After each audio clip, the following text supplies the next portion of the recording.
자, 시작해 봅시다. 이제 342페이지고요. 자, 4번 주관적 요건으로 옵니다. 자, 1번 구성 요건적 고의. 고의의 개념이 있어요. 객관적 구성 요건 요소에 대한 인식 밑줄, 의사 밑줄. 행위자가 행위 당시에 객관적 구성 요건 요소인 사실들. 객관적 구성 요건 요소는 법조항에 써 있는 사실 생각하시면 돼요. 그래서 살인죄의 고의다라고 하면은 아, 내가 지금 사람을 죽이고 있구나, 살해하고 있구나라는 걸 인식하는 거예요. 그러니까 실제로는 뭐 사람을 찌른다, 보통 생각하고 찌르잖아요. 이 새끼 찔러야지 하고 찌르잖아요. 그러니까 그거 인식이 있는 거예요. 그런 거예요.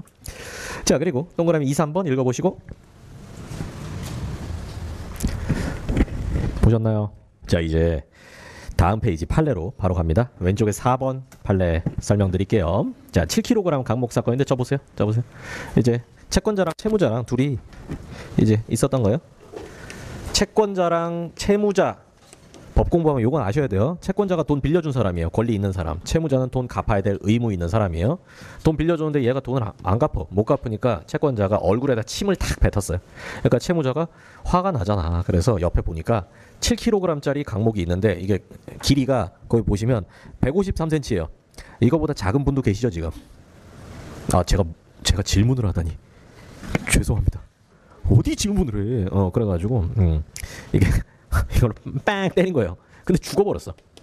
그리고 이제 이 채무자가 살인죄로 기소가 되는데 끝까지 주장을 한 게 뭐냐면 나는 죽일 생각 없었다, 나 살인의 고의 없었다, 이렇게 주장하는 거예요. 그런데 잘못 알고 있는 거예요. 자, 살인의 고의라는 게 어떤 거냐면은 이제 이론 1번 가봅시다.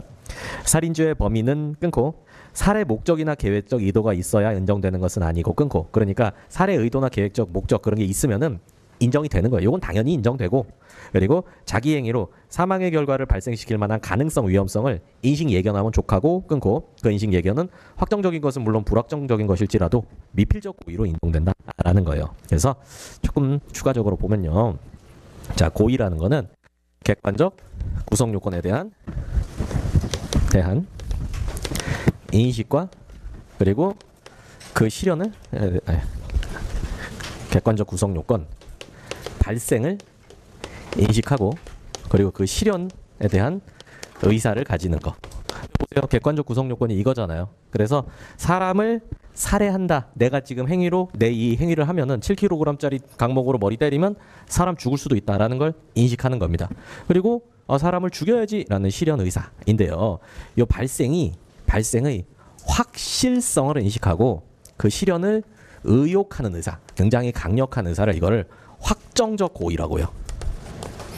근데 형법에서는 조금 더 약한 수준, 가능성 정도로 인식하고 용인하는 의사, 용인이 어쩔 수 없지 뭐 이런 정도예요. 어쩔 수 없지 뭐 이런 거를 미필적 고의라고 표현합니다.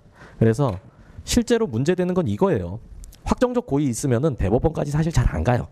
그러니까 애매한 것도 여러분이 생각하시는 것보다 고의의 범위가 넓다라는 거, 그거 알아두시고. 자, 어떻게 하는지 잘 들으세요. 7kg짜리 강목으로 머리를 때렸죠. 그러면 이거는 얘가 진짜 그랬다 아니다, 얘 말을 믿는 게 아니라 추정하는 겁니다. 객관적 구성 요건 발생 가능성 인식. 7kg짜리 이 153cm짜리 강목으로 사람 머리 때리면 사람 죽을 가능성 있어요, 없어요? 여러분 알고 있죠? 얘도 정상인이니까 알았을 거라고요. 그렇게 추정하는 거예요. 그런 다음에 이 강목으로 머리통을 굳이 때린 걸 볼 때 죽일라는 의욕까지는 없었어도 죽어도 어쩔 수 없지 뭐라는 의사는 있었다고 추정해 버리는 거예요. 왜? 없었으면 안 했을 거니까. 이렇게 추정하는 겁니다. 자, 여기서 중요한 얘기를 하나 해드릴게요. 자, 생각, 사람이 이제 이거 사람이에요? 사람. 아이, 눈 그리니까 더 이상하다. 자, 사람의 요거 뭔지 아세요? 질문한 거 아니니까 걱정하지 마세요. 이게 뇌예요, 뇌. 사람의 이제 사람의 생각, 뇌 안에서 생각이 이루어지잖아요. 사람의 생각을 어떻게 알 수 있을까? 어떨 것 같아요? 어떻게 알 수 있을까? 이 사람의 생각은 이 사람이 하는 말하고 이 사람이 하는 행동을 통해서 알 수 있습니다. 지금 제 생각 혹시 아시겠어요?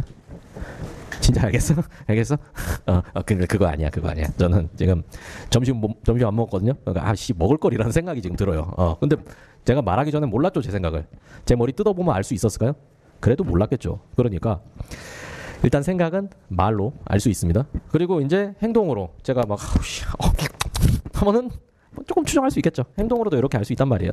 근데 형사 절차에서는 이 말은 믿을 수가 없어요. 믿을 수가. 다 거짓말하니까. 몰랐어요, 안 했어요, 기억이 나지 않아요, 이렇게 말하잖아요. 그래서 그리고 또 말에 중점을 너무 두면 어떤 문제가 생기는가 하면 고문을 합니다. 고문을 해. 그래서 말은 가치가 떨어져요. 자백의 보강 법칙 이런 거 들어보셨죠? 그래서 행동으로 추정을 합니다. 지금 7kg 강목 사건 보세요. 행동으로 생각을 다 추정했잖아요.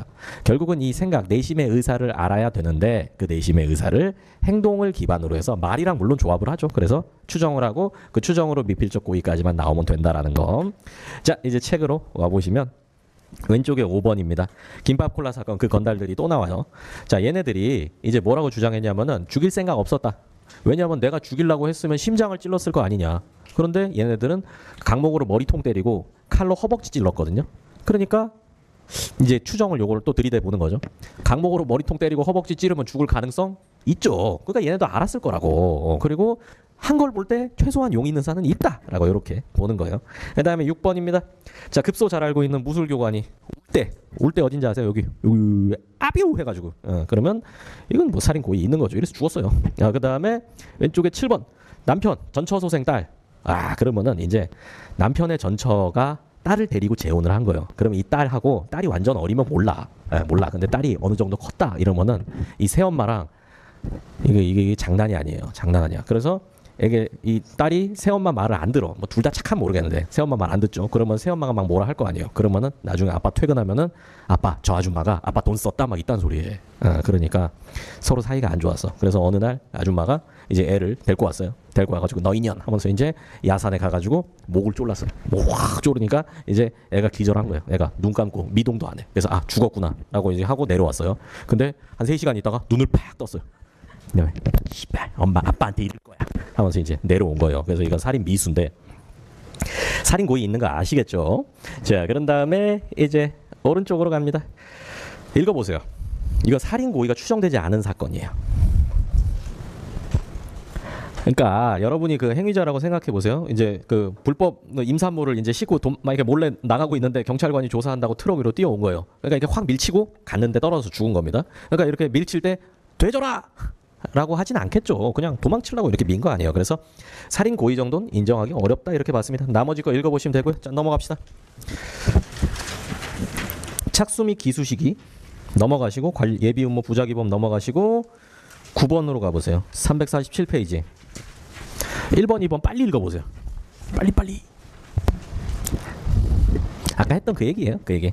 그런 다음에 자, 오른쪽에 1번이 이제 그 위법성 조각 인정된 그 사건입니다. 그런 다음에 이제 왼쪽에 1번 김양 사건인데요. 어마어마한 사건입니다. 자, 보세요. 앞에 김양이 있었고, 그리고 김양 12살 때 이제 김양의 엄마가 이제 새아빠랑 재혼을 했어요. 근데 이 새끼가 순 나쁜 새끼예요. 그래가지고 강간하고 때리고 엄마 보는 앞에서 딸 강간하고 그러던 새끼예요. 그런데 지속적으로 이렇게 폭력과 강간을 하다 보니까 이제 이 사람들이 엄청 무서워갖고 막 완전히 그냥 위축돼 버린 거예요. 그래서 도망치지도 못하고 이제 계속 이렇게 무기력하게 당하고 있었습니다. 당하고 있었어. 그러다가 이제 김양이 언제까지 지속됐냐면 김양 대학생 될 때까지도 계속 이 강간, 폭행 이런 게 계속됐어요. 진짜 끔찍하죠. 대한민국 뭐 했나 싶어. 하여튼 그래서 김양이 청주에 있는 대학교로 이제 갔어요. 근데 대학 다니면서도 계속 주말만 되면 와가지고 요 애비한테 계속 당하고 그리고 다시 학교 가고 이제 이런 생활을 반복하다가 어느 날 이제 김양이 남자친구가 있었는데 그 김양 남친이 뭐 이렇게 사귀면 뭐 결혼 얘기만 이제 이런 거 하잖아요. 근데 뭐 결혼 어쩌고 하니까 김양이 난 너랑 결혼할 수가 없다 하면서 자기가 어떻게 살아왔는지 얘기를 다 해준 거예요. 남자친구 엄청 깜짝 놀라죠. 그래가지고 야 내가 정말 너를 구해주러 가겠다. 지옥에서 꺼내주겠다. 같이 가자라고 해서 집에 갔어요. 그래서 이제 이 애비한테 이제 김양 놔줘라. 이제 하지 마라. 라고 하니까 이 새끼가 막 폭행을 가하는 거예요. 너 이 새끼 뭐야? 그러면서. 그래가지고 일단 도망쳐 나왔다가 이제 밤에 보니까 이놈이 술 처먹고 자고 있단 말이에요. 그래서 김양이 이제 뭐 집 열 수 있으니까 문 따고 들어가가지고 자고 있는데 남자친구가 올라가가지고 딱 올라타가지고 이제 그만 놔줘라. 그리고 심장을 칼로 팍 찔렀어요. 그래서 죽였습니다. 그리고 나서 남친은 도망가고 김양은 어떻게 했냐면은 강도당한 것처럼 꾸몄어요. 그래서 이제 집에 이렇게 방이 있고 뭐 복도 있고 하면은 막 강도 당해가지고 막 물건 막 다 뒤지고 막 이제 그런 다음에 이제 아빠가 이렇게 여기서 칼 맞아서 죽은 거 이제 이런 것처럼 위장한 다음에 경찰에 신고를 했어요. 근데 경찰이 와서 보니까 강도 살인 사건이거든. 그래서 주사를 막 하다가 뭔가 이상한 점을 발견했어요. 그래서 김양한테 이렇게 얘기한 거예요. 벌써 이제 죽어가지고 이제 실려갔는데 시체 치웠는데 근데 김양한테 야 너희 아버지가 살아나셨대 다행히 이렇게 얘기했더니 김양이 안 돼요 그 새끼는 죽어야 돼요 라고 얘기를 한 거예요. 진심이 튀어나와 버린 거죠. 이 얘기가 뭐야 거의 자백이잖아요 자백. 그래가지고 이제 조사를 하다 보니까 김양이랑 남친이랑 이렇게 했던 게 알려진 거예요. 그리고 이제 이 사건이 세상에 드러나니까 이제 난리가 났죠. 난리가 났어. 일단 근데 첫 번째로 사람들이 궁금해했던 거는 아니 왜 그렇게 당하면서 도망도 안 치고 그랬냐라고 하는데 이 심리 이제 조사하는 의사들이 정신과 의사들 조사해 보니까 어땠냐면은 그냥 노예의 심리 상태인 거예요. 하도 핍박을 받아가지고 나는 그냥 절대 도망칠 수 없고 그냥 이렇게 당해야 되는 하찮은 사람이다. 라고 세뇌가 돼서 그렇게 당하고 있었던 거예요. 그러니까 보이지 않는 감옥이었던 거죠. 그 다음에 재판이 열렸어요. 자, 이거 무슨 사건인 것 같으세요? 이 범죄가? 존속살이에요. 존속살이에요. 어마어마한 범죄예요. 자, 한쪽에 검사가 있고요. 그다음에 이쪽에 이제 김양이랑 남친이랑 이제 있죠. 법원이 있고요. 변호사들이 엄청 많이 붙었어요. 엄청 이슈가 된 사건이니까. 그래서 김양을 이제 어떻게든 무죄로 방면시키려고 노력을 했죠. 그런데 보세요. 자, 구성요건, 위법성, 책임 이렇게 보면은 일단 구성요건 단계에서 존속 살해죄가 되는 거죠. 그러면은 이제 위법성 단계에서 위법성 조각으로 정당방위를 이제 주장을 했어요. 근데 정당방위 아까 말씀드렸지만 자기 또는 타인의 법익에 대한 현재의 부당한 침해를 방해하기 위한 행위로 상당한 이유가 있는 때에는 벌하지 않는다라고 규정하고 있는데 이때 문제가 된 게 뭐냐면 첫 번째 현재성, 두 번째 상당성이에요. 현재 침해가 있습니까? 없죠. 앱이 자고 있잖아요. 현재성, 상당성. 물론 감정적으로는 때려 죽여도 시원찮은 놈이라고 볼 수도 있지만 냉정하게 이성적 눈으로 보면은 김양이 침해당한 거는 성적 자기결정의 자유란 말이에요. 자유, 성적 자유. 근데 애비가 침해당한 건 뭐예요? 생명권이죠. 이게 크단 말이야. 그래서 실제 법정에서 이제 요거 두 개가 그렇게 문제가 됐어요. 문제가 됐어. 그런데 이제 대법원 입장에서 이제 고민이 뭐였냐면은 뭐 만약에 해석을 해가지고 뭐 현재성 그래 뭐 좀 확장해서 인정한다 그래 상당성 인정한다라고 해서 김양을 무죄 방면을 해준다면 그러면 이게 뭐가 문제가 되냐면 복수를 정당화하는 꼴이 되는 거예요. 복수. 대한민국의 이 법치주의 시스템은 사력구제 원칙적으로 금지예요. 원칙적으로 안 되고 국가구제를 원칙으로 합니다. 그러니까 여러분 보세요. 범죄 당하면은 그놈한테 똑같이 하는 게 아니라 경찰서에 신고해야 되잖아요. 만약에 내 돈 뺏어갔죠? 내가 가서 돈 뺏어오면 절도예요.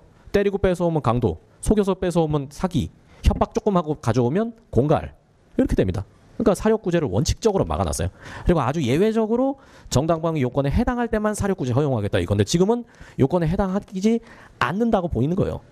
그래서 김양을 지금 무죄 방면을 해주기가 어려워요. 근데 또 그렇다고 김양을 처벌할 수도 없어요. 왜냐하면 무슨 일이 있었냐면은 김양이 그냥 이렇게 당하고 있다가 고등학교 때 17살 때 경찰서에 신고했어요. 내가 이렇게 당하고 있다고. 그러니까 경찰이 수사를 했죠. 수사를 했는데 수사하다 보니까 이 애비가 뭐였냐? 검찰 수사관이었어요. 그러니까 이 조직 간에 다툼이 생길 것 같고 그래서 거기서 수사를 끝내버린 거예요. 말도 안 되는 짓이죠. 요 새끼는 어떻게 했냐면 검찰 수사관의 지위를 이용해가지고 자기 검찰에서 조사하는 피의자 있잖아요. 피의자를 집에 데리고 와가지고 엄마랑 딸이 보는 앞에서 엄청 주업했어요. 예전에 때리면서 수사했으니까. 그러니까 이제 이 두 분은 아빠가 밖에서도 엄청난 권력을 가지고 있는 사람이구나라고 해서 더더욱 쫄게 된 거예요. 더더욱 겁을 먹게 된 거죠. 근데 어쨌든 경찰에다가 신고했는데 경찰이 수사 안 했잖아요. 보세요. 국가가 처벌할 명분이 없어요. 시스템이 이거예요. 복수하지 마라. 사력구제 안 된다. 국가가 구제해줄게. 근데 국가에 구제 요청했는데 안 해줬잖아요. 그런데 무슨 명목으로 국가가 김양을 처벌하냐고. 그래서 이게 엄청 문제가 됐어요. 근데 결론적으로 어떻게 결과가 나왔냐면 유죄 판결 나왔어요. 유죄 판결. 오히려 선제성은 인정되는데 상당성이 없다 이제 이렇게 해가지고 정당방위 안 된다 그래서 유죄다 이렇게 나왔습니다. 그런데 대법원이 이제 고심 끝에 어떻게 내렸냐면 유죄인데 집행유예로 풀어줬어요. 집유로. 대한민국에서 존속살해인데 집유 선고된 거 거의 유일해요 이게. 이런 안타까운 사건이 있습니다. 자, 김양 사건. 현재성 동그라미 상당성 X 이렇게 짧게 있지만 되게 슬픈 얘기예요. 그래서 여러분들도 사명감을 가져야 된다고.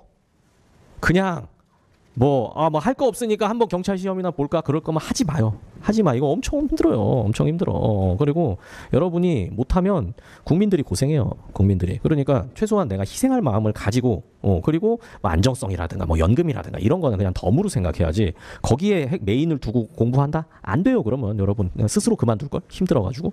그러니까 사명감을 가지고 하시고, 만약에 내가 좀 그런 사람이 아니다, 그쪽이 아니다 싶으면은 빨리 딴 거 찾으세요. 아니 뭐 그게 나쁘다는 건 아니에요. 개인은 다 자기 사익을 추구하는 거니까. 그러니까 자기한테 맞는 일이 있을 거예요. 뭐 경찰이건 다른 공무원이건 똑같아요. 좀 이런 거에서 자기가 정말 곤란해질지라도 내가 한번 뭔가 내 직무를 제대로 한번 수행해 보겠다, 이런 패기가 있고 사명감이 있어야 이런 피해자가 안 생긴다고요. 안 생긴다고. 경찰들 고생하는 경찰들도 많지만 뉴스에 보세요. 뭐 말도 안 되는 사건들 많이 나오잖아. 밀양 성폭행 사건에서 경찰이 어떻게 했는지 아세요? 성폭행 한 30, 40명한테 성폭행 당한 그 여중생을 이렇게 데리고 온 다음에 어떻게 했냐면 가해자 범인들을 경찰서에 다 불렀어요. 중고딩들, 남자애들 쭉 세워놓고, 보통 이제 범인 누군지 식별하려면 어디서 해야 돼? 범인 식별실에서 해야 되잖아요. 그냥 거기 형사과 거기다가 남자애들 쭉 세워놓고 여자애한테 야 찍어 이렇게 한 거예요. 몇 월 며칠 몇 시에 누구랑 몇 번 했는지 앞에서 다 찍으라고. 새끼 대가리가 있는 거예요 뭐야. 그 새끼 징역을 살려야 돼요. 아니 이렇게 해서 얘랑 몇 월 며칠에 몇 번 했고요, 얘랑 몇 번 했고요, 이걸 찍으라고? 제정신이야? 제가 더한 거 말씀드릴까요? 그런 다음에 그놈이 그렇게 수사하고 나서 저녁에 노래방에 가서 노래방 도우미를 불렀어요. 뭐 도우미, 그래 도우미 부르는 거야 뭐. 근데 노래방 도우미가 들어오니까 도우미한테 야 너 그 피해자 닮았다. 와 이딴 소리를 하는 거예요. 이거 어떻게 알려진지 아세요? 도우미가 신고했어요. 도대체 이런 말을 할 수가 있냐고. 그러니까 이 중요한 일이에요. 이게 중요한 일이야. 잘 한번 생각해 보세요. 내가 이런 걸 할 수 있겠는가? 할 수 있겠는가? 아시겠죠? 자 넘어갑시다. 책임. 동그라미 1번 2번 빨리 읽어보세요.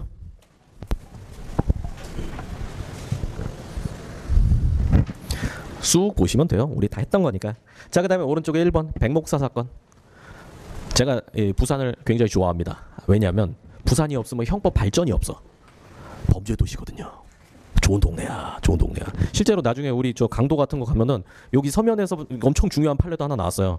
요 길 건너 서면 1번가에서 중강도 착수식이 그게 바뀌었다니까. 이거 성지야 성지. 그래서 여러분은 잘해야 돼요. 여러분은 범죄 도시 출신들은 잘해야 돼. 자, 그래서 요 백목사 사건도 부산의 서부교회에서 있었던 거예요. 백목사님 되게 유명하신 목사님이에요. 그래서 여기 예전에 되게 컸거든요. 새벽기도 하면은 보통 뭐 한 50명 뭐 이렇게 올 거 아니에요. 여기 새벽기도에 1,500명 오던데요. 주일학교는 세계 최대. 전국 최고가 아니라 세계 최대 이 정도였어요. 근데 자 1,500명 새벽기도 막 주재하고 있어서요. 하나님 아버지 하고 있는데 갑자기 어떤 사람이 단상 위로 뛰어 올라와서 1,500명 보는 앞에서 목사님 찔러서 거기서 돌아가셨어요. 사망. 그래서 이제 그놈을 잡았죠. 붙잡은 다음에 야 너 왜 그랬어? 이제 조사를 하니까 이제 그놈이 이렇게 얘기하는 거예요. 자기가 산에 살고 있대요. 그런데 산에서 자기 혼자 기도를 하고 있는데 목소리가 들렸대요. 벌써 이상하죠. 그래서 목소리가 너는 작은 자이고 백목사는 큰 자이니라. 벌써 느낌 오죠? 작은 자가 살려면 큰 자 죽여야 된다. 빨리 가라. 음성이 들렸대요. 그래서 찌른 거라고. 시키는 대로 했어요. 막 이딴 소리 하는데 어떻게? 여러분 만약에 조사하고 있는데 옆에서 큰 자 작은 자 막 하면은 이거 진짜 무섭지 않겠어요? 저는 그러면 생각할 것 같아요. 나는 큰 자인가? 그래서 하여튼간 이런 애는 보세요. 교도소 집어넣는다고 교화가 될 애들이 아니잖아요. 병원에 집어넣어야지. 그래서 이건 책임 조각, 책임 능력 없다라는 겁니다. 자 넘어가시고요. 자 11번 처벌 조건 및 소추 조건입니다. 요거 1번 그 동그라미 2번이 잘못 들어갔으니까 수정 좀 해주시고 그 다음에 12번 넘어갑니다. 자 죄수 역시 우리가 했던 거니까 1, 2번 빨리 읽어보세요. 자 이제 밑에 박스인데 역시 처음이니까 설명 한번 드릴게요. 다음에 안 드리니까 잘 들으셔야 돼요. 죄수 박스를 제가 어떻게 만들어 놨냐면은 이렇게 크게 나눠서 두 가지 섹션이에요. 요 위에 요거랑 따따 이거는 정말 말 그대로 죄수입니다. 그리고 요 밑에는 타 죄와의 관계예요. 그래서 요 죄수는 지금 살인죄 하고 있잖아요. 그러니까 살인죄 여기가 1죄 살인죄 하나. 그리고 여기는 살인죄 수죄 중에서 상경, 여기는 수죄 중에서 실경 이렇게 넣어놨어요. 그리고 요 밑에는 타죄와의 관계니까 살인죄랑 다른 죄랑 관계. 그래서 여기는 살인죄만 성립. 제가 다 써놨어요. 거기다 본죄만 성립. 그리고 여기는 타죄만 성립. 그리고 살인죄와 타죄가 상경일 때, 살인죄와 타죄가 실경일 때. 예. 몇 번만 보면은 요거 딱 눈에 들어오실 거예요. 요 표도 제 특허입니다. 그러니까 자 봅시다. 1번 위에 살해 목적으로 동일인에게 일시장소 달리하고 수의 예비 공격행위 미수에 그치다가 드디어 목적을 달성했다. 그러면 한 개 살인 기수죄만 인정하면 되겠죠. 뭐 살인 예비 2개, 뭐 미수 2개, 3개 뭐 이렇게 할 필요가 없겠죠. 그다음에 오른쪽에 권총으로 쳐 머리 빵, 자식 머리 빵 그러면 퉁쳐서 한 개라고 볼 수는 없죠. 이거는 사람마다 생명을 침해당했으니까 수죄예요. 그리고 행위가 겹쳐요, 안 겹쳐요? 안 겹치죠. 빵빵이잖아요. 그러니까 실경 이렇게 가는 거죠. 자 이제 밑에 가봅시다. 저 다음 페이지 오른쪽 4번 가보세요. 사람을 살해한 후 끊고 그 사체를 다른 장소로 옮겨 유기했다. 내다 버렸다. 그러면 살인죄랑 사체 유기죄라는 게 성립합니다. 그런데 이제 앞 페이지에 왼쪽에 1번 보세요. 만경산 살인사건. 꺽쇠 앞까지만.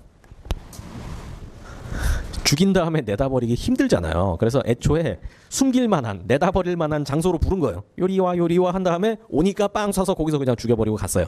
그러니까 검사가 살인죄랑 사체유기죄도 같이 기소한 거예요. 사체유기의 결과가 발생했지 않느냐. 근데 법원이 안 된다라고 했어요. 별도의 유기 행위가 있어야 된다. 별도의 유기 행위가 있어야 된다. 그냥 그리고 여기서 조금 더 깊이 들어가면 부작위범 쟁점이 나오거든요. 그냥 놔두고 간 게 만약에 사체를 처리할 의무 있는 사람이라면 그냥 방치한 것도 유기죄가 될 수 있는데 이 사람은 그냥 살인범이지 그게 아니잖아요.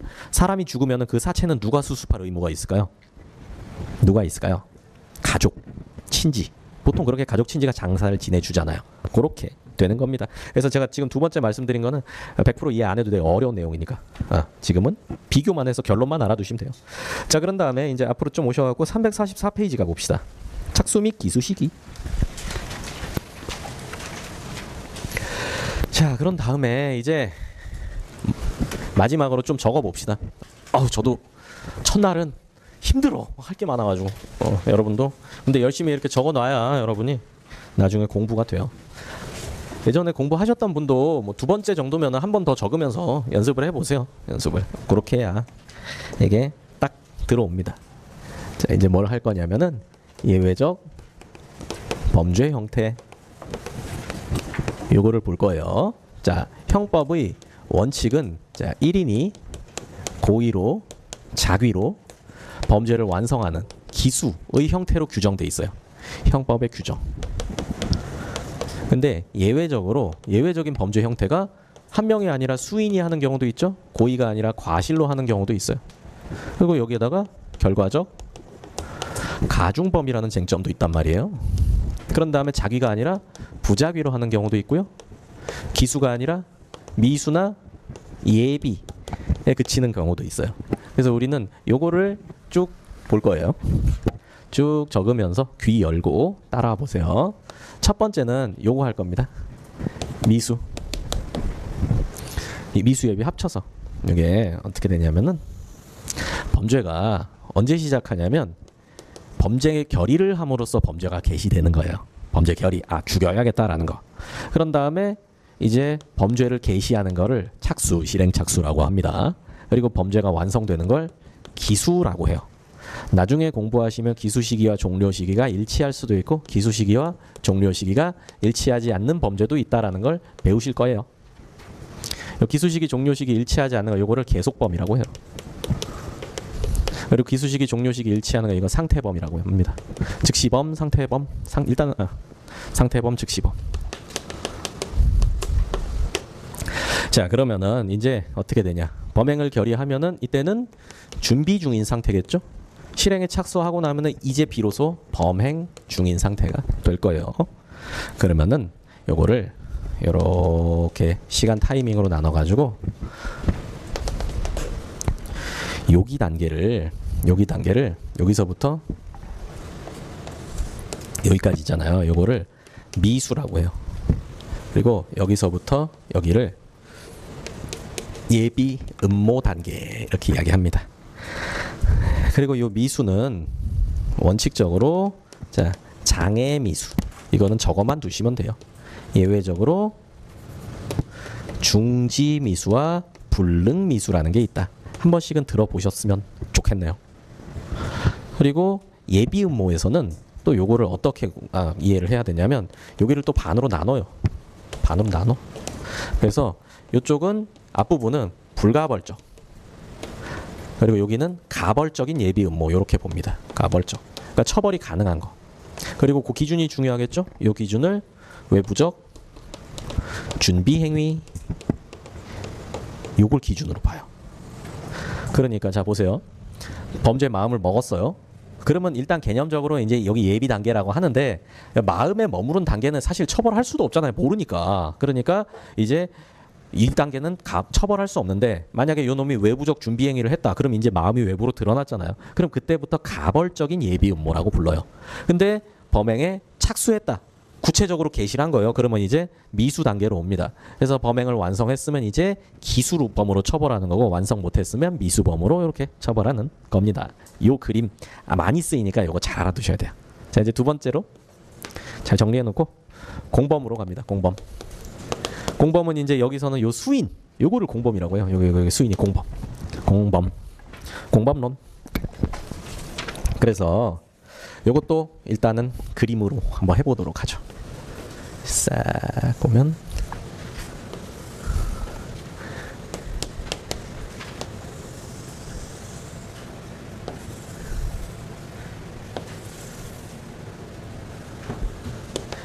일인 수인 이렇게 정리해 놓으세요.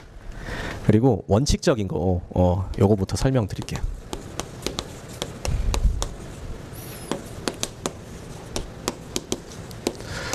만약에 자 갑이 범죄를 직접 혼자서 범했다. 여기서 직접은 주도적으로 이런 의미로 생각하시면 돼요.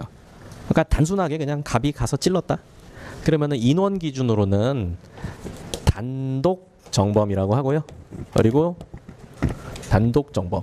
그런 다음에 여기 정도 기준으로는 직접 정범이라고 해요. 쥐가 직접 했으니까 직접 정범. 근데 이제 수인에서 첫 번째 갑을이 직접 했다 라고 하면은 인원 기준으로 공동 정범이라 그러고 정도 기준으로는 둘 다 직접 정범이에요. 그러니까 이렇게 써놓으시면 되죠. 직접 정범 둘 다 직접 정범 각각 다 갑을이 직접 했다. 그러니까 뭐 예를 들어서 한 명 죽이러 가가지고 완전 주도적으로 그냥 둘이 같이 주워 팬 거예요. 되줘라! 라고 해가지고 이제 둘 다 죽였다 라고 하면 둘 다 주도적이 되겠죠.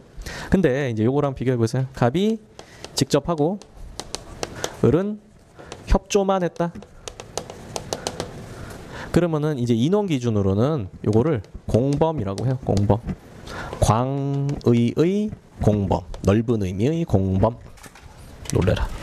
그 다음에 정도 기준으로 갑은 직접 정범이고 을은 방조범이라고 불러요. 종범이라고도 합니다. 종범. 딸을 종자 써서 종범. 그다음에 갑이 직접 하고 을은 지시만 하는 경우도 있어요. 요거는 똑같고 광의의 공범이고 여기는 직접 정범이고 여기를 교사범 이렇게 불러요. 교사범은 들어보셨죠? 그다음에 마지막입니다. 자, 갑이 직접 했는데 그러나 갑이 불가벌 처벌되지 아니하는 자예요. 뭐 과실범으로 처벌되는 자도 있지만 지금은 생략합니다. 그리고 을이 주도적으로 이용, 조종했다 라고 하면은 이거 인원 기준으로 단독 정범이에요. 여기 을 써놓으세요. 헷갈리니까 을 단독 정범. 왜? 갑은 처벌되지 않는 자라니까. 그리고 정도 기준으로는 을만 간접 정범, 직접 정범이 아니라 간접 정범 이렇게 표현하는 거예요. 이런 거는 그냥 생각해 보면 쉬운데 요게 처음에 좀 익숙하지 않거든요. 예를 들어서 뭐 이런 거 생각해 보시면 돼요. 제가 우리 언니를 죽이고자 해요. 염색이 마음에 안 들어. 그럼 실제로 예뻐요. 자, 그래서 그래가지고 어떻게 할까 하다가 여기 정신병자가 있네. 그래가지고 이제 독약이든 콜라를 이렇게 주면서 저 언니 갖다 줘. 그러니까 여기서 그러면서 갖다 줬어요.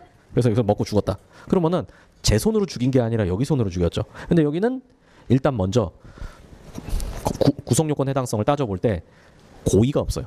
그리고 책임 단계에서 뭐 책임 능력도 없지만 일단 고의가 없단 말이에요. 몰라서. 그러면은 여긴 처벌되지 않아요. 모르고 그냥 조종당했으니까. 결국은 뒤에서 조종한 제가 원하는 범죄 완성시켰죠. 그거를 간접 정범이라고 해요. 앞으로 조금씩 나오게 될 거예요. 자, 그런 다음에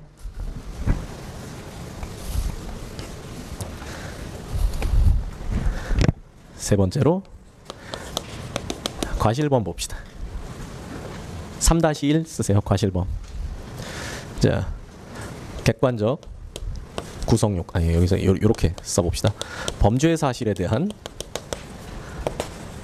범죄 사실 발생의 확실성을 인식하고 그리고 그 실현을 의욕하는 의사가 있다.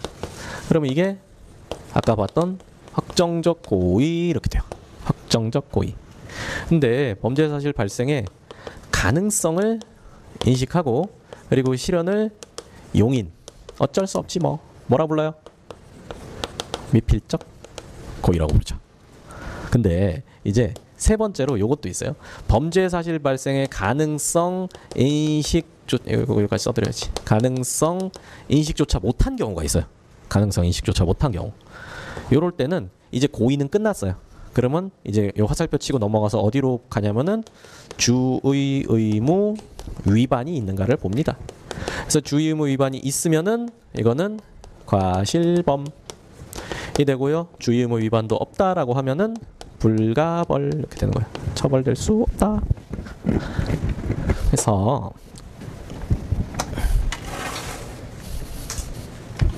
보세요. 예를 들어서 자, 갑이 차를 타고 가요. 아이, 이쪽에 그래야지. 차를 타고 가다가 을을 깔아뭉개서 을이 죽었다 생각해 봅시다. 이거 무슨 범죄예요? 무슨 범죄 같아요? 살인죄라고 말할 수가 없어요. 왜냐하면 저는 지금 객관적 구성요건과 주관적 구성요건 중에 요것만 말씀드린 거니까 요걸 알아야 돼요. 갑의 내심의 의사를 알아야 된다고. 만약에 갑의 내심의 의사가 을을 보고 우리 아버지의 원수 죽여야겠다 그러면서 깔아뭉갰다. 그러면 을의 내심의 의사 뭘로 추정돼요? 넷 중에서 확정적 고의 되는 거죠. 그런 다음에 이제 딱 만났어요. 이제 을을 딱 만났는데 아버지 원수는 아니고 우리 군대 선임이야. DP. 와, 재밌더라고. 보셨어요? 그거 진짜 짱이더라고. 그래서 국방부가 싫어할 만하더라. 너무 현실적이야. 야, 그리고 정혜인 잘생겼더라 진짜. 대가리가 요만해. 후드티 쓰면 옷 좀 그렇게 많이 남아. 어쨌든 그래요. 정혜인 좋아하시면 보시고 연기 잘하더라. 그렇지 않아요?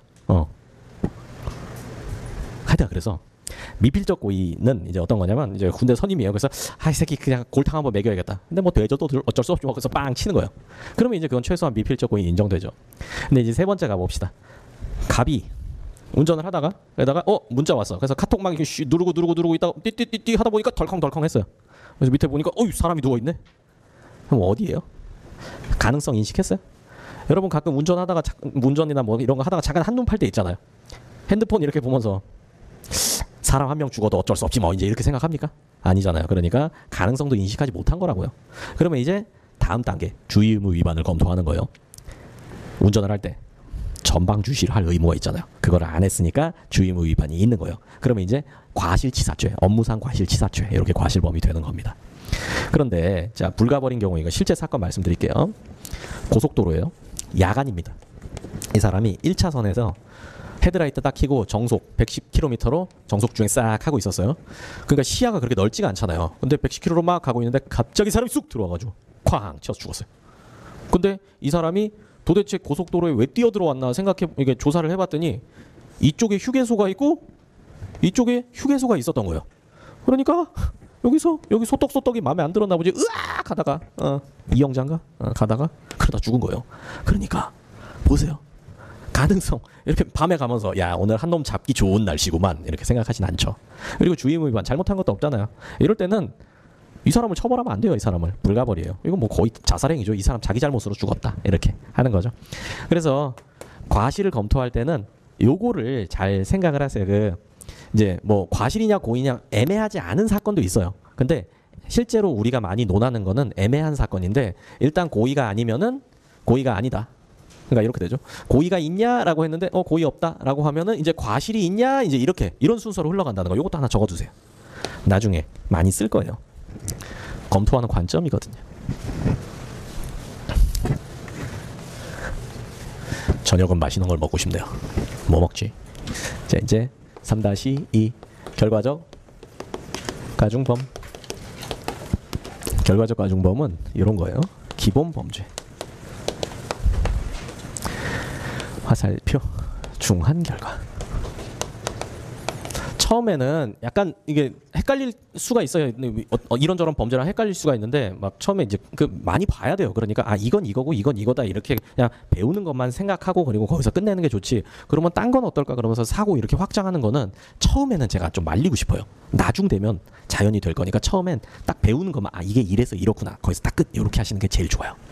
자 기본 범죄를 고의로 범하고 중한 결과는 과실로 발생시킨 거예요. 예견 가능성. 그리고 둘 사이에 인과관계가 있을 때 이럴 때 결과적 가중범 이렇게 이야기합니다. 예를 들어서 나는 상해만 가하려고 그랬어요. 그런데 사망을 해버렸어요. 이럴 때 요 구도에 해당하면은 상해치사죄가 발생하는 거예요. 상해치사죄. 그리고 나는 강간만 하려고 그랬어. 그래서 강간하고 이제 길에 버려뒀는데 사망해 버렸어요. 그러면 그때는 강간치사죄 이런 게 발생하는 거. 이런 게 결과적 가중범이에요. 과실치사 그런 거랑 또 달라요. 과실치사 그건 과실범이기 때문에 보통 이렇게 치사가 들어가긴 하는데 과실치사 이런 거랑 달라요. 이렇게 뭐 요것도 그렇게 어려운 개념은 아니에요. 나중에 이제 개별 범죄별로 공부해 보면 되니까 여기 결과적 가중범에서는 요 틀을 잘 기억하시면 돼요. 이렇게 해서 이제 과실, 인과관계. 기본 범죄는 일부러 했어요. 근데 중한 결과는 내가 의도한 건 아니야. 이럴 때 결과적 가중범. 비교 한번 해볼까요? 강간, 살해죄가 있어요. 요건 어떻게 하면 성립할까요? 기본 범죄도 고의, 중한 결과도 고의일 때, 고의일 때는 이게 나와요.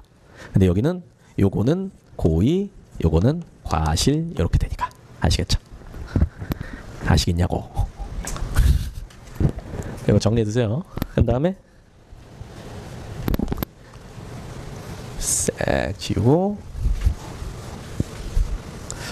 하나 남았죠. 이제 하나 요거랑 요거 남았는데 쉬었다 합시다. 이거다. 조금 기니까 쉬었다가 자 이어서 하겠습니다. 이제 마지막으로 부작위범 요거 적으면 이제 오늘 할 거 끝납니다. 자 네 번째 이제 부작위범.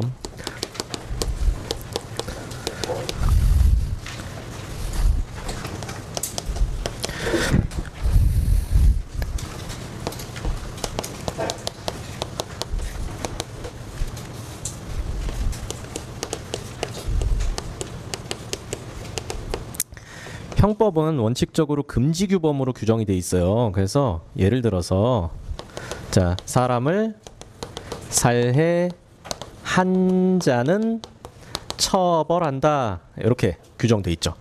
근데 예외적으로 요구규범인 경우도 있어요. 주거에서 퇴거 요구 응하지 아니한 자는 처벌한다 이렇게 규정돼 있기도 하죠. 그래서 요게 한자를 처벌한다라고 하니까 요거는 하지마죠. 하지마. 요 하지마가 부작위 의무라고 불러요. 그리고 아니한 자는 처벌한다라고 하니까 요거는 해를 요구하는 거니까 이거를 작위 의무라고 부릅니다. 그렇다면 이제 작위와 부작위를 좀 알아봐야겠죠. 그래서 용어를 보면은 이렇게 돼요. 작위는 적극적으로 하는 것. 그리고 부작위는 소극적으로 안 하는 것. 요거예요. 작위와 부작위, 소극적으로, 적극적으로, 소극적으로 이렇게 하는 건데 뭔가 여기 구성이 좀 달라졌네요. 어이구. 우리가 논할 때 의미 있는 작위와 의미 있는 부작위는 뭐냐면은 보세요. 하지 말아야 함에도 하는 것이 문제가 돼요. 그냥 하는 거는 사실 법적으로 크게 문제는 없고 하지 말아야 되는 거 하는 거. 그러니까 살인죄 보세요. 하지 말라고 하는데 적극적으로 작위를 했다. 그럼 문제가 되죠. 그리고 요구규범도 보세요. 하라 그랬는데 안 하는 거. 그러니까 이 그냥 부작위 한다고 나쁜 게 아니에요. 뭐 예를 들어서 여러분이 지금 이제 공부한다라고 이제 마음을 먹고 공부를 시작했는데 일요일 날 하루 종일 집에서 놀아. 하루 종일 부자기를 하고 있어요. 그러면 엄마 속이 어떻게 돼요? 시커멓게 타죠. 왜냐하면 여러분은 자기 의무가 있음에도 공부할 의무가 있음에도 부자기를 하니까 엄마 가슴에 빵꾸가 뚫리는 거야. 근데 여러분이 합격하고 합격증서 받은 다음에 중경 들어가기 전에 집에서 하루 종일 놀아요. 그럼 엄마 뭐라 그래? 안 하죠. 왜? 자기 의무가 없으니까. 그때는 오히려 부자기 의무가 있는 거예요. 그냥 놀아야 돼. 인생을 쓰레기처럼 살아야 돼. 더 이상 이제 그렇게 살 기회가 없기 때문에. 아시겠죠? 자, 그래서 이제 여기로 와 보면요. 원칙적으로 금지규범 이거 동그라미 이거 순서도 중요해요. 금지규범은 이렇게 해서 자, 위반은 1번 자귀로 가능하다라는 거. 그리고 요구규범 같은 경우에는 위반은 동그라미 2번 부작위로 가능하다. 부작위로 가능하다. 그리고 세 번째 요 요구규범은 자귀로는 위반할 수가 없어요. 잘 보세요. 주거 퇴거불응죄 같은 경우에는 우리 집에 누가 왔어요. 그래서 뭐 좋은 말씀 전하러 왔대. 그래서 일단 열어줬어요. 그러니까 막 현관에서 막 쓸데없는 얘기하고 찬송가 부르고 막 이러고 있어요. 그래서 나가요 아줌마 했는데 안 나가요. 그러면 여기에 해당되는 거죠. 그러니까 안 나가는 부작위가 포인트죠. 근데 만약에 아줌마가 찬송가를 부르면서 안방으로 들어가요. 그러면 뭔가 자귀를 하긴 했죠. 근데도 여전히 퇴거불응죄죠. 이건 어떻게 보는 거냐면 필요한 자귀를 안 했기 때문에 여전히 부작인 거예요. 그거는 필요한 자귀는 집 밖으로 나가는 거예요. 나가는 거. 그러니까 집 밖으로 나가지 않음으로써 위반하는 거니까 부작위 이렇게 돼요.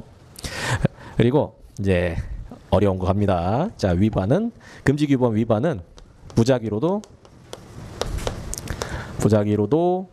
가능하다라는 거.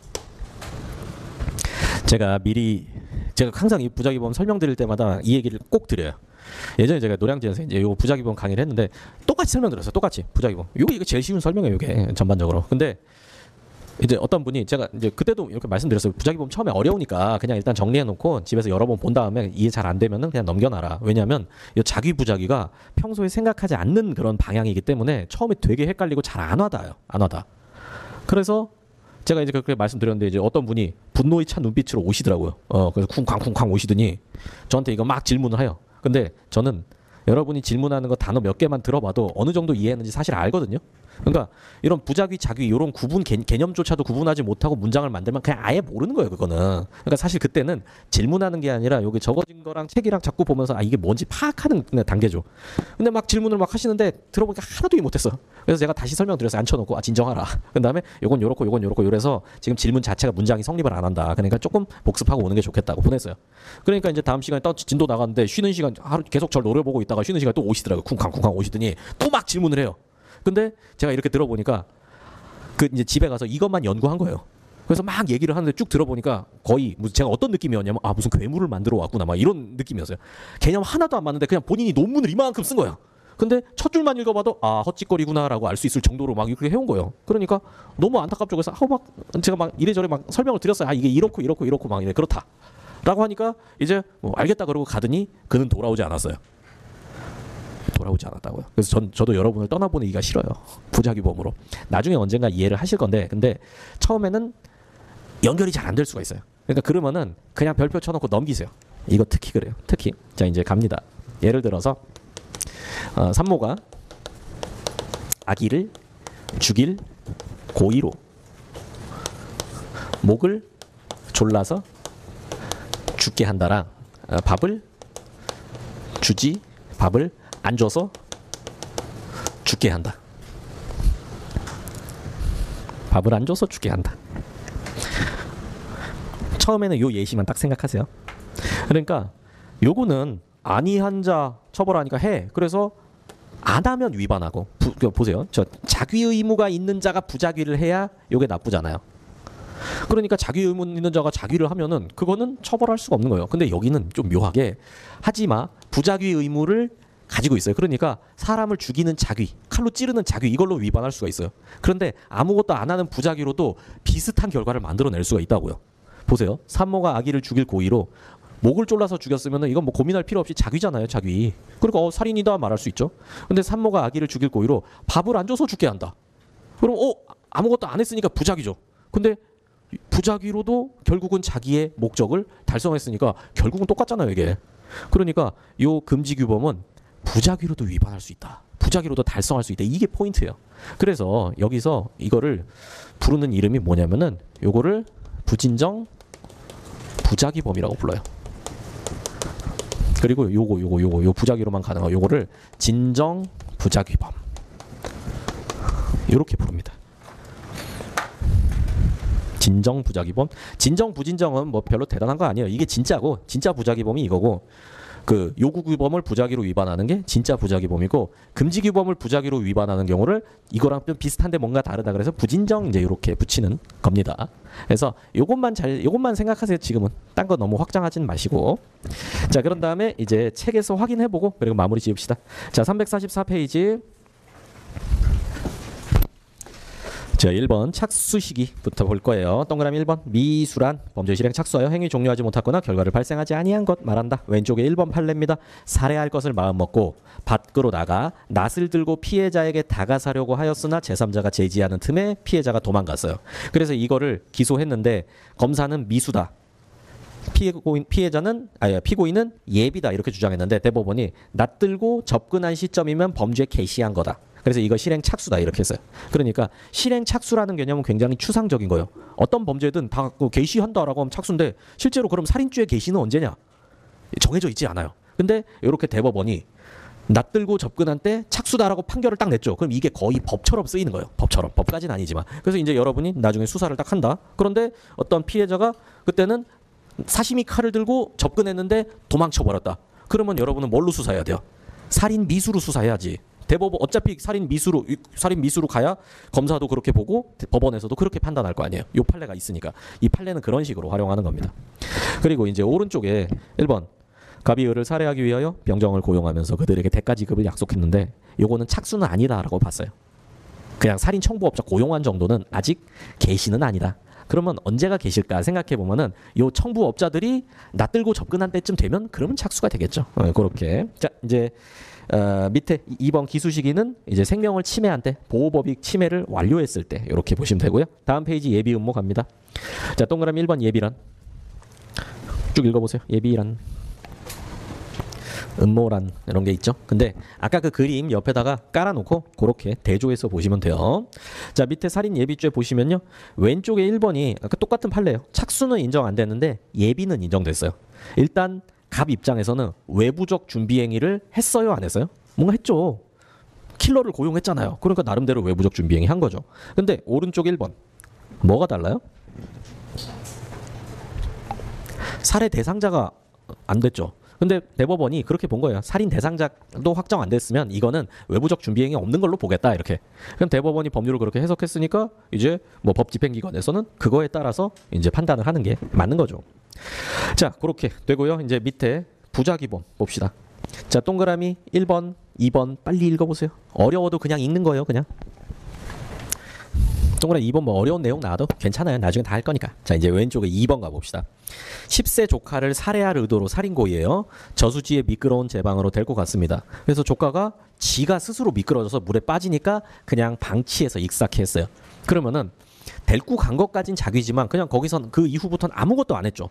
부작위로. 근데 요거랑 똑같잖아요. 산모가 아기 죽일 고의로 지가 밀었으면은 자귀 범죄인데 아무것도 하지 않아가지고 필요한 행위를 하지 않아서 결과를 발생시켰으면 이건 부작위범이 된다라는 거. 지금은 여기까지만 딱 이해하세요. 자, 이제 다음 페이지 관련 문제 공범입니다. 자, 거기서 공동정범, 교사범, 방조범, 간접정범의 개념을 제가 써놨어요. 그리고 이제 밑에 내려오시면은 왼쪽에 1번 서진룸사롱 사건 뭐 이런 거 있어요. 그래서 여기서는 이제 제가 원래 요 살인죄 형법 강론에는 요 살인죄 공동정범 이런 판례는 안 집어넣어요, 원래는. 그런데 제가 요 살인죄만은 형법 총칙에 있는 내용들 다 갖다 넣어놨다고 했잖아요. 그러니까 요거를 지금도 보고 그리고 2회독 때 3회독 때 이렇게 보면은 아, 요게 살인죄에서 요렇게 연결되고 다른 범죄는 이게 없더라도 아, 요게 요렇게 연결되는 거구나라는 걸 자꾸 생각하시면 돼요. 그래서 자, 공동정범, 교사범, 방조범, 간접정범 요거는 오늘 복습할 때 가볍게 한번 읽어보세요. 그냥 가볍게 읽어보고 잘 몰라도 그냥 아니 잘 모르겠다 그러면 별표 조그맣게 쳐놓고 그리고 그냥 넘어가시면 돼요. 그렇게 공부하시면 되겠습니다. 자, 그러면은 이제 우리는 전반적으로 다 봤습니다. 제가 하나만 설명드릴게요. 하나만. 346페이지에 왼쪽에 1번 보세요. 서진룸사롱 사건 이게 이것도 되게 유명한 사건이에요. 요 형법 요 책 여기 형법 판례 하면은 여기 대한민국의 역사가 들어가 있어요. 여기 근대사죠, 근대사. 자, 강남에 있는 서진 룸사롱이라는 데인데 지금은 없어졌죠. 룸사롱에 이제 이렇게 방이 이렇게 옆에 붙어 있었는데 여기 A파 놈들 여기 B파 놈들이 있었어요. 요 A파 이 B 이게 잠깐만 A파. 그래서 얘네들은 대학생들이었어요. 당시에 유도대학교라는 게 있었거든요. 유도대. 이 사건 때문에 학교 이름 바뀌었어요. 뭘로 바뀐지 아세요? 용인대로 바뀐 게 이거예요. 용인대 유도학과 유명하잖아요. 유도대학교였거든요. 그래서 그 당시에 유도대 다니는 애들이 건달들이었어요. 건달들. 그래서 학생이지만 이제 그 건달짓 하는 애들이 여기서 이제 회식을 하고 있었는데 요 옆에는 나이 많은 성인들 한 30대 정도 되는 건달들이었어요. 그러니까 이제 얘네를 무시하는 거예요. 뭐 대학생들 뭐 하면서 막 뒤통수 때리고 막 이제 이렇게 하다가 이제 여기는 화가 났죠. 계속 부들부들 하고 있다가 화장실에서 둘이 시비 붙은 거예요. 그래서 한 놈이 이제 맞고 와서 이제 막 얘기를 하니까 여기서 야 오늘 이 새끼들 죽여버리자 결의를 한 거예요. 그래서 몰래 차에서 연장 다 갖고 온 다음에 습격했어요. 그리고 여기는 술 잔뜩 먹고 노래 부르고 잔뜩 취해 있는데 갑자기 와서 두들겨 패고 찌르고 하니까 속수무책으로 당했죠. 그런데 이제 이 파의 두목이 딴 데 있다가 이 소식을 듣고 얼른 달려왔어요. 그래서 여기서 보니까 막 난투극이 벌어지고 있거든요. 그러니까 이 두목이 얘기를 한 거예요. 전부 죽여! 이렇게. 그리고 나서 이 두목은 조금 지켜보다가 그냥 갔어요. 그리고 요 조직원들이 다 죽였습니다. 근데 과연 이 두목도 공동정범, 살인죄 공동정범이 될 것인가 이제 요 문제예요. 근데 두목이 설사 칼을 안 들었더라도 두목이 죽여라고 지시한 거는 요 살인죄 기여가 커요, 작아요? 엄청 크죠. 그러니까 이게 본질적인 기여니까 너도 공동정범이다. 이런 논리로 공동정범 인정됐어요. 실제로 얘네들이 어떻게 했냐면은 완전 반 죽여놓은 다음에 실제로 죽은 사람도 있고 안 죽은 사람도 있고 얘네들을 봉고차에 태웠어요. 그래가지고 강남 세브란스 병원 응급실 앞에다가 여기 사람들 그냥 던져놓고 도망쳤어요. 교통사고 환자요. 그리고 이제 다 내려놓고 도망쳤어요. 그래서 의사들이 막 뛰어나와 보니까 뭐 사람이 완전 이렇게 되죠. 그리고 나서 이제 이게 문제가 되니까 이 두목이랑 부두목이 자기 잔챙이들 다 자수시켰어요. 그래놓고 지네는 튄 거야. 지네 도망쳤어요. 그래서 한 두세 달 동안 계속 숨어 다니다가 결국 어디서 발견했냐면 저기 충청남도에 있는 어디 심심산골에 그 산장에서 숨어 있다가 이제 여기 경찰관들이 이제 가가지고 막 여기서 격투하고 그래서 잡았어요. 그래서 이 25, 뭐 26, 뭐 이 정도거든요. 그러니까 뭐 여러분 나이죠. 그런데 이 사건으로 사형당했어요. 사형당했어. 예전에 사형을 하던 시절이었으니까. 어쨌든 그런 사건입니다. 자, 이런 것들이 있어요. 그래서 오늘은 보통살인죄 이렇게 했고요. 내일부터는 존속살해죄 할 거예요. 혹시 내일 시간이 몇 시인? 9시에요? 9시? 그래서 일단 내일은 9시에 이제 계속 이어서 하는 걸로 하겠습니다. 오늘 여기까지 할게요. 수고하셨습니다.